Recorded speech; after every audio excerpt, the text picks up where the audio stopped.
Para você, uma ótima noite. No ar, mais uma edição do Plantão 47 especial aqui pela TV Plan. Seja bem-vindo você que nos acompanha nessa reta final de 2017. Hoje nós vamos falar de um tema super bacana, que é a educação aqui do nosso município. Já faço o convite para que você mande a sua mensagem aqui para o nosso WhatsApp, que é o 99927-3591, recebendo aqui no estúdio do Plantão 47 a secretária de Educação, Flávia Maria de Campos Vivaldi. Flávia, que já participou com a gente em outros programas aqui da casa. Muito obrigado, Flávia, boa noite, seja bem-vinda a mais essa edição do Plantão. Muito obrigada pelo convite, é um prazer estar aqui com vocês. Muito obrigado. O nosso segundo convidado é o Cleiton Donizete Correia Tereza, ele é coordenador do Centro de Referência do Professor aqui em Poços de Caldas. Boa noite, Cleiton, seja bem-vindo, honrado com a sua presença também. Boa noite, muito obrigado pela oportunidade. Nós vamos abordar o tema, de extrema importância, Quando se fala em políticas públicas, uma das primeiras coisas que vem na nossa mente é a educação. Sem dúvida nenhuma. Sem dúvida nenhuma, é pela educação que a gente consegue, de fato, fazer diferença numa sociedade, como um todo. E a discussão sobre que tipo de educação que provoca essa transformação desejada é o nosso ambiente de trabalho. Faz toda a diferença. Faz toda a diferença. Pensar sobre que rumos a gente dá, quais são os enfoques que devem ser, de fato, contemplados no trabalho do educador, a qualidade das relações que devem ser estabelecidas com os alunos nos ambientes da escola. Então, essa tem sido a nossa meta de trabalho, o nosso grande desafio no município. Bacana. Cleiton, fala pra gente um pouco do Centro de Referência do Professor. O Centro de Referência foi criado em 2008. E ele tem como principal objetivo a formação continuada dos educadores da rede municipal. Então, nós trabalhamos no desenvolvimento de cursos, minicursos, palestras, encontros, porque é fundamental na profissão, é fundamental para aquele que pretende ensinar que ele também, o tempo todo, possa ter oportunidades de aprendizado. Então, esse é o nosso principal objetivo. Estrutura é fundamental, como a Flávia citou, Sim. Sim. Essa sequência, Isto é muito importante. E é muito importante também as parcerias, que é algo que nós conseguimos fazer bastante nesse nosso primeiro ano de trabalho, que é buscar realmente pessoas engajadas, compromissadas, para que os cursos possam acontecer, para que a educação realmente seja efetiva. Bacana. Ô Flávia, completando aí um ano como secretária de Educação, como que foi esse trabalho, essa experiência, com essa nova gestão, uma nova equipe? Fala um pouquinho desse ano aí. Foi fácil, foi difícil? Não. Acho que fácil não foi não, O ano já não foi fácil para ninguém, Para ninguém. E quando a gente se vê num desafio tão grande como é estar à frente dessa pasta, responsável pela educação pública municipal de Poços, esse é um desafio muito grande que só pode ser, de fato, vencido com uma equipe de trabalho que tenha mesmo engajamento, mesmo compromisso com a educação. E nós tivemos a felicidade de montar essa equipe, Isso é a equipe interna da Secretaria. E também, claro, contando com a participação de todos os profissionais da educação, de todas as nossas unidades, que ao longo desse ano nos surpreenderam no sentido de o quanto eles estão dispostos às transformações que a gente vem buscando no cenário de educação, a essa proposta de educação continuada, oferecida pelo Centro de Referência. Quer dizer, se havia lá atrás uma lenda de que o professor da rede pública não tem interesse na sua atualização ou não tem interesse em estudar, nós logo nesse primeiro ano já conseguimos desmistificar isso. Isso não é verdade, existe uma disposição e um compromisso muito grande. Então, assim, o nosso maior desafio é corresponder a essa confiança que nos foi depositada e também apresentar propostas que sejam mais ousadas e mais assim convergentes com a situação de mundo, Porque, embora a gente saiba da importância da educação, nós também sabemos o quanto ela às vezes resiste nesse processo de transformação global.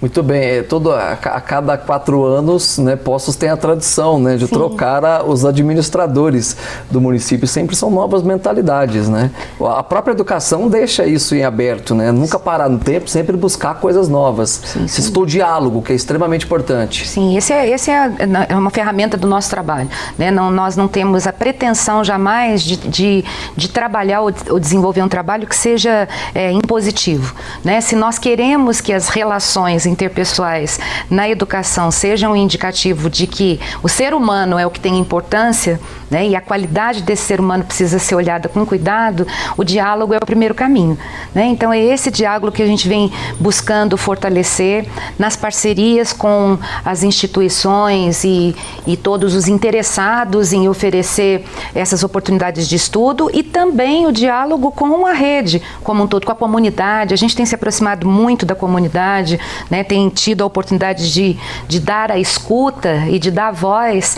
para lugares que, pela reação que as pessoas têm quando nos veem, é até muito interessante, fica provado que a educação formalizada pela instituição secretaria não alcançava.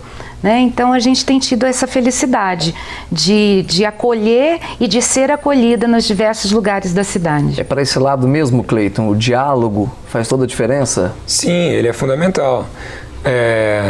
Como a Flávia disse, faz parte do nosso cotidiano, né, enquanto educadores e agora enquanto gestores da educação, que o diálogo seja extremamente valorizado. É impensável a gente construir uma possibilidade de trabalho, de reflexão, que realmente possa atingir as pessoas, que elas possam ter capacidade intelectual, né? Capacidade moral de melhorar as suas vidas e também a sociedade, se não passa pelo diálogo. Uma educação dialógica é o que nós... É um dos aspectos que nós mais insistimos esse ano. O que nem sempre é fácil, porque... num país como o nosso, muitas vezes prevalece a cultura da burocratização, a cultura do autoritarismo, e quando você insiste numa proposta democrática que envolve rodas de conversa, assembleias, cursos, como eu citei antes, entre outros momentos de troca, isso às vezes espanta, né? Às vezes as pessoas consideram aquele momento curioso porque, infelizmente, não faz parte da sua vivência. Já está enraizado, já vem isso de um bom tempo, né? Sim. No cotidiano, né? Sim. O nosso país, infelizmente, se construiu muito nessa perspectiva, né? Se a gente pegar o próprio processo de escravidão desse país durante mais de 3 séculos, né? Cerca de 3 séculos, já é notório que nós construímos uma sociedade em que o diálogo não fez parte da sua essência.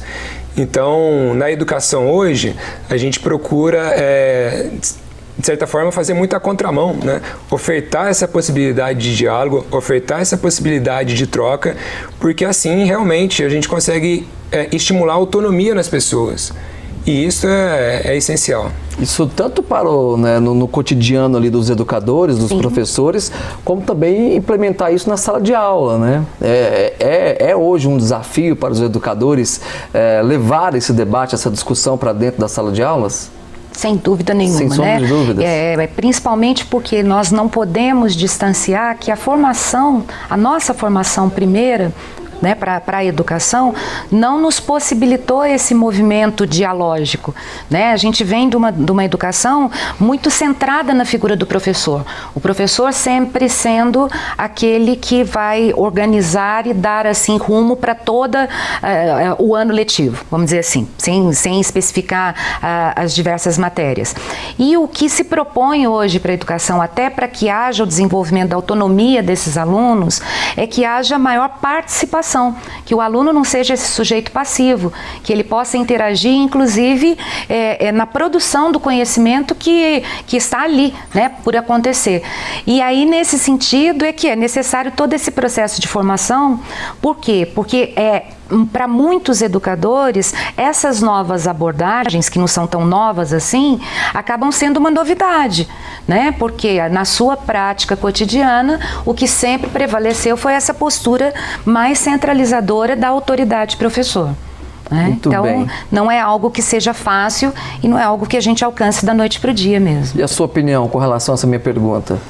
Eu creio que é na sala de aula em que as coisas definitivamente acontecem, né? Então, se nós estimulamos o diálogo como gestores nesse momento, né, como educadores que somos, a nossa perspectiva é que essa relação dialógica ela chegue e se desenvolva mesmo na sala de aula. E para isso existem ferramentas, né? Nós estamos incentivando muitos professores nesse sentido. Como a Flávia já citou, algumas escolas já têm uma caminhada maior quanto a propostas democráticas, participativas, autônomas, outras menos. Então, o conhecimento ele se dá através do diálogo, ele se dá através da troca. Não é possível pensar uma escola que dê conta dos problemas do século XXI sem pensar no estímulo a esse diálogo, no conhecimento que seja construído coletivamente e de maneira respeitosa. Muito bem. Hoje em dia, os alunos, a questão do senso crítico, eles têm mais essa... Nós falamos até da liberdade, mas e tem a ver com a personalidade de cada um também. Tem pessoas que não gostam de interagir tanto, né? O aluno acaba se escondendo ali, às vezes é um talento nato, acaba se escondendo ali, né, atrás da sala de aula. O senso crítico hoje é algo que destaca dentro das salas de aula? A sala de aula é um ambiente muito complexo. É muito difícil dar respostas que excluam outras. Cada um... Eu diria que sim e não, né? Eu diria que, pelo próprio histórico da nossa sociedade, como eu citei, muitas pessoas têm dificuldades em debater, em manifestar as suas opiniões de maneira bem embasada e respeitosa e de ouvir os posicionamentos críticos em relação àquilo que ela disse ou àquilo que ela pensa. Por outro lado, diariamente nós temos ótimos exemplos em que isso acontece. Sim. Nas salas de aulas, muitas vezes os meninos nos surpreendem com a capacidade de posicionamento, com a capacidade de ouvir, com o desejo de se manifestar. Aliás, toda vez que nós abrimos espaço para que os meninos ocupem lugares na escola, que eles realmente possam decidir o caminho do lugar onde eles estão, nós percebemos que é uma participação muito agradável, muito bem embasada.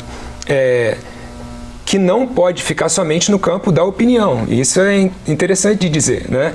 Hoje nós estamos num contexto em que as pessoas às vezes afirmam: essa é minha opinião e pronto. Bem, não é tão simples assim. Você pode manifestar a sua opinião, mas a sua opinião tem que ter uma argumentação que a justifique. E esse é um trabalho que cada educador deve realizar e muitos realizam. É isso mesmo, Flávia? Sim, exatamente isso é que vai aguçando cada vez mais esse olhar crítico, esse senso crítico dos nossos alunos, né? Eles terem um poder de argumentação para defender as suas ideias, que isso tenha como base não um senso comum, mas algo que seja mais palpável, né? Mas assim, muito na direção do que você coloca, o que a gente percebe que isso é uma mudança muito acentuada ao longo das gerações, é que eu não diria que já é uma demonstração de senso crítico, mas é uma outra postura. Os alunos de hoje dificilmente aceitam daquela forma extremamente submissa que nós aceitávamos. Quer dizer, nós não, eu vou colocar como eu, né? Mas eles debatem. Sim, eles assim, então, se existiam situações, e isso é fato, porque existiam mesmo situações em que a escola cometia, às vezes, de forma arbitrária, né, algumas ações desrespeitosas com os alunos, mas isso, por um lado, também era endossado pela família, porque era uma outra época, né, em que havia, no escopo de trabalho do professor, havia autorização, ainda que velada, para determinadas ações que hoje um aluno não aceita, jamais, né, de forma passiva, como muitos de nós já aceitamos. Ele vai questionar. Vai questionar, vai denunciar, vai procurar os seus direitos, e a gente tem que perceber isso como algo muito positivo, né, porque muitas vezes a gente ouve na sociedade uma conversa que é ao contrário disso. Os alunos de hoje não têm respeito, não respeitam os mais velhos. É óbvio que tem atitudes extremamente extremamente desrespeitosas. Mas quando nós estamos falando de situações em que o aluno está buscando o seu direito ou defendendo um direito seu que ele sente que não está sendo respeitado, isso não é algo que deva ser olhado de forma negativa, mas sim como um avanço em direção à autonomia tão desejada por nós. Cada vez mais cedo o aluno hoje ele costuma debater sobre política dentro da sala de aula? Eu percebo que sim. Eu tenho notado, eu leciono há 12 anos, e eu tenho notado que há uma diferença considerável das primeiras turmas quando comecei a lecionar com o momento em que nós vivemos hoje. Existe toda uma questão macro que influencia. Durante os anos 2000, nós tivemos um período de ascensão do nosso país, de aumento de oportunidades, ligado inclusive a um crescimento internacional. Então, isto fazia com que as coisas caminhassem de uma maneira um pouco mais calma, um pouco mais tranquila e às vezes até distante, o que é um problema. Atualmente, no momento de crise, os alunos têm procurado discutir, mas muitas vezes a partir de questões que são próximas dele. Isso é importante deixar claro. Não dá para exigir de um menino, né, de uma menina, de um adolescente, que ele tenha, de repente, uma visão mais ampla. Então, ele começa muitas vezes discutindo política a partir daquilo que é mais próximo. O que ele ouve nas rodas de conversa. Ou até que ele vivencia, né? Do que ele vivencia, do que ele ouve da família, do que ele conversa com os colegas.